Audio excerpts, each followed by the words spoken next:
Otto keeps hearing the same promise everywhere he goes. Quit corn and somehow become more attractive, more confident, more respected, more noticed, get more superpowers, fly like Goku. But Otto isn't sure.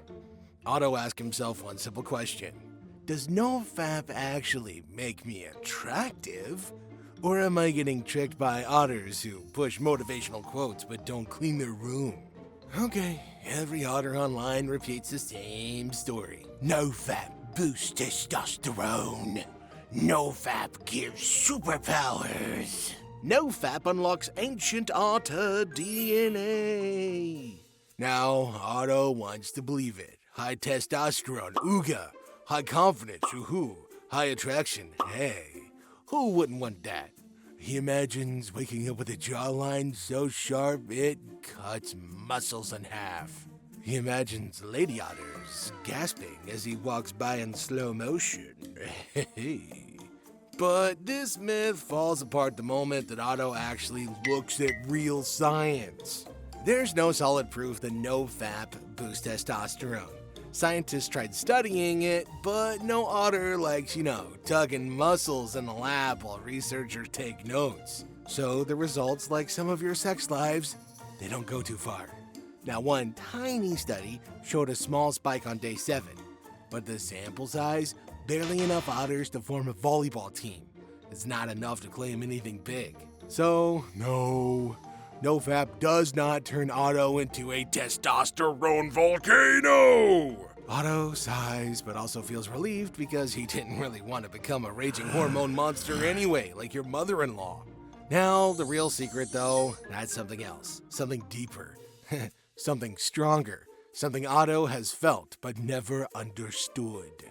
Corn doesn't boost Otto. It drains him. Every golden muscle Otto clicks gives him a dopamine spike bigger than anything in normal life. Bigger than food, bigger than conversation, bigger than real connection. Corn gives the reward without effort. Instant, cheap, easy. But the brain pays the price. Otto's dopamine receptors dull down. Normal things feel boring. His spark fades, his curiosity drops, his motivation sinks. But not because Otto is weak. No, but because his brain overstimulated. Too many muscles, too much dopamine, too much escape. So when Otto quits corn, the magic isn't that testosterone rises, it's that dopamine levels finally return to normal. And suddenly the world feels real again, like he's been living underwater and finally he pokes his head above the surface. See, corn takes from Otto in tiny ways that he barely notices. One video turns into 2, 2 turns into 12, 12 turns into Otto scrolling 17 pages on MuscleTube wondering how his life gets here. He tells himself, I'll quit tomorrow. Tomorrow becomes next week becomes after exams becomes after this one last video. Searching for something stronger, something just right, and something he won't admit that he's watching. It used to be curiosity, now it's become a habit. No spark, no excitement, just escape. Corn numbs Otto's reward system. It numbs his emotions, it numbs his drive, and his pipe. He feels tired for no reason. He avoids tasks that he should handle. He feels disconnected from other otters. He feels awkward in conversation. He avoids eye contact, and he stays in his head. He hides behind screens. But deep down, Otto knows the truth. Corn makes him feel weaker. Not because of what he watches, but because each video he clicks is a promise broken to himself. Oh, no. And that broken promise is what kills attractiveness. Otto knows it, and he's tired of it. So here's the part Otto didn't expect. When he stops feeding his brain golden muscles, the changes are small at first, almost invisible. But they build every day, every hour, every moment that he chooses not to relapse. Otto wakes up without feeling like he fought a sea monster in his sleep. He doesn't slam snooze 8 times. He doesn't sit on his bed staring at the wall like a lost marshmallow. He actually moves. By week 2, his eyes look sharper. His voice steadier, his walk smoother. His hoodie somehow fits better, even though it's still the same hoodie as before. Now, the lady otters, they won't say it out loud, but they notice. Not because Otto brags about doing NoFap, not because he walks around acting superior. They notice because Otto stands differently, breathes differently, listens differently, moves differently. Otto used to scroll late at night until his phone burned a rectangle into his face. Now he tosses it across the room like it personally offended him. He used to avoid mirrors. Now he looks in one and thinks, okay, not bad. Could be fluffier, but not bad. He used to talk quietly, mumbling like he's scared of being heard. But now he talks clearly, calmly, like he actually believes in his words. He used to slouch so much that he looked like a soggy noodle. Now he sits upright without even thinking about it. He used to hide behind his hoodie in public. Now he pulls it off at the gym like a warrior preparing for glorious battle.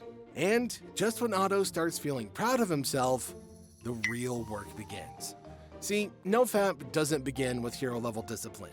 It actually begins with Otto looking around his room and realizing, wow, every object in here is secretly trying to ruin my streak. Otto writes down the moment rages hit. Boredom, scrolling, stress. Then he attacks the triggers directly. He deletes the apps that lead him to, muscles.